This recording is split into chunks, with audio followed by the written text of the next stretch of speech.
नमस्कार बालमित्र हो, आज आपण इयत्ता चौथी विषय मराठी पायाभूत चाचणी 2025-26 हा पेपर पाहणार आहोत. तर पहिला प्रश्न आहे तोंडी चाचणीसाठी. प्रश्न पहिला आहे, खालील कविता वाचा व विचारलेल्या प्रश्नांची उत्तरे सांगा. त्यातलं अ आहे, दिलेल्या कवितेत कोणत्या विषयाचे वर्णन आले आहे ते सांगायचे आहे. दुसरा प्रश्न आहे, गळसर या शब्दासाठी पुढील शब्दांपैकी योग्य शब्द सांगा. तर यामध्ये माळ हा शब्द बरोबर आहे. प्रश्न तिसरा आहे, पुढीलपैकी चुकीची जोडी ओळखा व सांगा. एक आहे जाईचा मोहर गळ्यातील गळसर. दुसरा आहे टणटणीची फुलं नाकामधील फुली. तिसरं आहे बुरंड्याची फुलं कानातील डूल.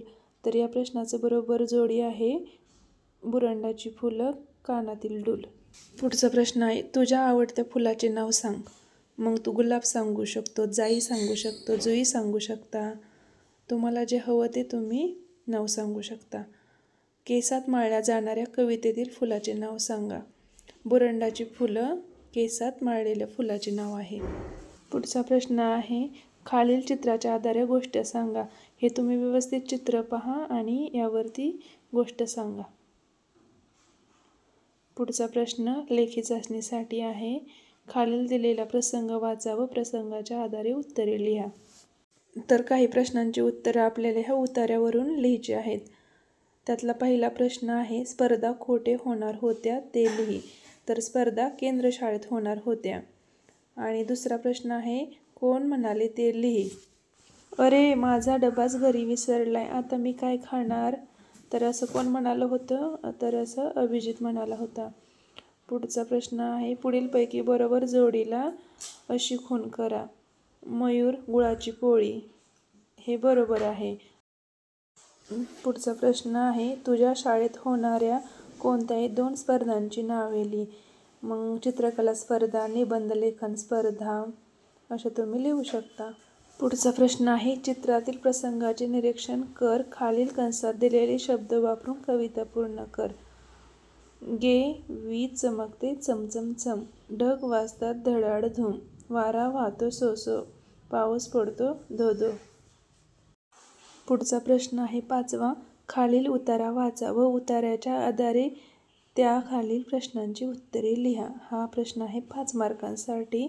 तर यातला प्रश्न पहिला आहे, पाण्यामध्ये कोणाला स्वतःचे प्रतिबिंब दिसले ते लिहा. तर पाण्यामध्ये सांबराला स्वतःचे प्रतिबिंब दिसले. दुसरा प्रश्न आहे, सांबर मनाशी कोणता विचार करू लागले ते लिही. या प्रश्नाचे उत्तर आहे, शिंगाप्रमाणे आपले पायही सुंदर असते तर किती बरं झालं असतं. तर पुढचा प्रश्न आहे, ई काय ते लिहा. उंच दणकट पसरट सुंदर शिंग. पुढचा प्रश्न आहे, योग्य पर्यायासमोरील चौकटीत अशी खूण करा. पाण्यामध्ये पायाचे प्रतिबिंब पाहिल्यानंतर सांबराच्या मनात आलेली भावना. तर दुःख हे त्याचं बरोबर उत्तर आहे. पुढचा प्रश्न आहे, कुरूप या शब्दाला उतार्यात आलेला विरुद्धार्थी शब्द लिहा. तर कुरूप या शब्दाला सुंदर हा शब्द विरुद्धार्थी आहे. प्रश्न 6वा आहे, जाहिरात वाचा व विचारलेल्या प्रश्नांची उत्तरे लिही. पहिला प्रश्न आहे, वर्षा छत्री मिळणाऱ्या दुकानाचा पत्ता लिहा. तर त्याचं उत्तर आहे, वर्षा छत्री भंडार, कर्जत नाका, दुकान नंबर 17. दुसरा प्रश्न आहे, छत्रीशिवाय पावसापासून रक्षण करणाऱ्या कोणत्याही एका वस्तूचे नाव लिहा. तर त्याचं उत्तर आहे रेनकोट. पुढचा प्रश्न आहे, छत्रीवर सूट केव्हा मिळते ते लिहा. 2 छत्र्यांच्या किमतीवर 20% सूट. तिसरा आहे, दुकान कोणत्या दिवशी बंद राहील ते लिहा. तर त्या प्रश्नाचं उत्तर आहे, दुकान रविवारी बंद राहील. खालील दिलेल्या शब्दासाठी तुला माहीत असलेला समानार्थी शब्द लिहा. पुष्प फूल. पुष्कळ जास्त किंवा अधिक लिहू शकता. जननी माता किंवा आई. प्रश्न 8वा आहे, अधोरेखित शब्दाऐवजी कंसातील शब्द वापरा व वाक्य पुन्हा लिहा.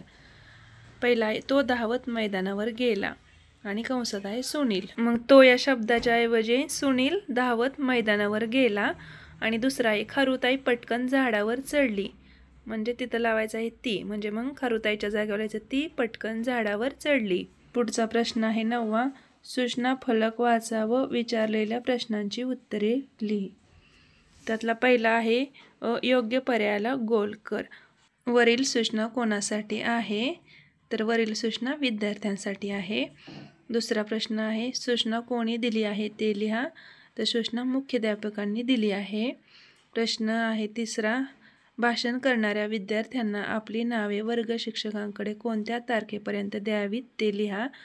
तर त्याचं उत्तर आहे 10/11/2025.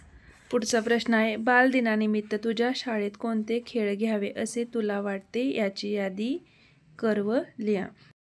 फुटबॉल, व्हॉलीबॉल, चेंडूफळी, अजून तुम्ही लपंडाव लिहू शकता, शिवणापाणी लिहू शकता. पुढचा प्रश्न आहे 10वा, योग्य विरामचिन्ह वापरून वाक्य पुन्हा लिही. तू ही कसली चित्र काढली आहेस? तर पाहू शकता तुम्ही तू ही कसली चित्र काढली आहेस. तर इथं मी प्रश्नचिन्ह दिलेलं आहे. आणि दुसरा आता तुम्ही पहा आणि लिहा.